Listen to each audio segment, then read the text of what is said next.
अभी तक हमने फिगर ऑफ स्पीच में सिमिली और मेटाफर को सीखा था। आज हम सीखेंगे पर्सोनिफिकेशन। पर्सोनिफिकेशन जो होता है उसका मीन्स होता है कल्पना करना। अगर हम सिंपल लैंग्वेज में कहें तो कल्पना करना। Inanimate object and thoughts are considered alive. जब क्या होता है हम नॉन लिविंग थिंग्स हो या किसी सोच को हम लिविंग मान देते हैं तो उसे भी पर्सोनिफिकेशन कहा जाता है। और इन सबको हम छोड़ के सिंपल लैंग्वेज में बोलते हैं कल्पना करना। Experience is the best teacher. अब उसने क्या कल्पना की है कि एक्सपीरियंस जो है एक अच्छी टीचर है। एक्सपीरियंस कोई लिविंग नहीं है, केवल उन्होंने बताया, कल्पना की है कि experience is the best teacher. The fire swallowed the entire forest. अब फायर कोई लिविंग नहीं है, फायर ने पूरे जंगल को स्वेलोड कर दिया, यानी कि निगल लिया। कोई खाने वाली चीज़ थोड़ी ना है फायर जो निगल लेगी, पर यहाँ पे कल्पना करके बताया गया है कि उसने जंगल को निगल लिया है। अब है अपोस्ट्रॉफी। अपोस्ट्रॉफी में कुछ नहीं होता, इसमें केवल एक्सक्लेमेशन मार्क से ही पता चल जाता है कि आपकी फिगर ऑफ स्पीच अपोस्ट्रॉफी है। या तो ये साइन होगा अपोस्ट्रॉफी का, एक्सक्लेमेशन का, या फिर कोमा होगा। इससे ये पता चल जाएगा कि आपका अपोस्ट्रॉफी फिगर ऑफ स्पीच है।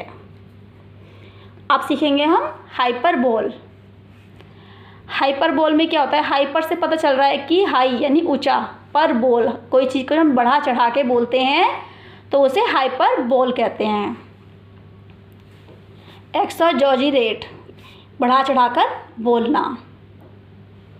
There chief was mountain high.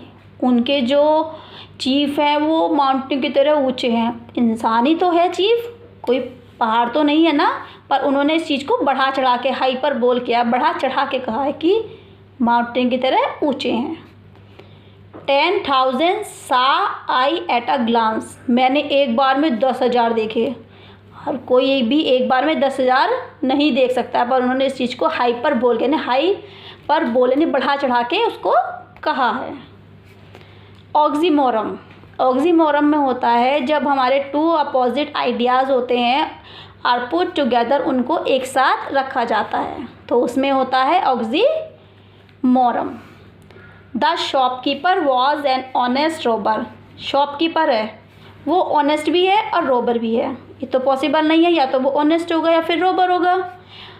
इसलिए यहाँ पे क्या है, टू अपोजिट आइडियाज़ हैं जिनको एक साथ रखा गया है। उसको ऑनेस्ट भी कहा गया है शॉपकीपर को, और रोबर भी कहा गया है। इससे ये पता चल रहा है कि ये ऑक्सीमोरम है। This is an open secret. अब यहीं पर देखिए, this is an open secret. यह एक ओपन सीक्रेट है, या तो वो सीक्रेट होगा या तो फिर वो ओपन होगा। दोनों चीज़ एक बार में पॉसिबल नहीं है। इससे पता चल रहा है कि ये ऑक्सीमोरम है। अगर आपको ये मेरी वीडियो अच्छी लगी हो तो प्लीज़ लाइक एंड सब्सक्राइब।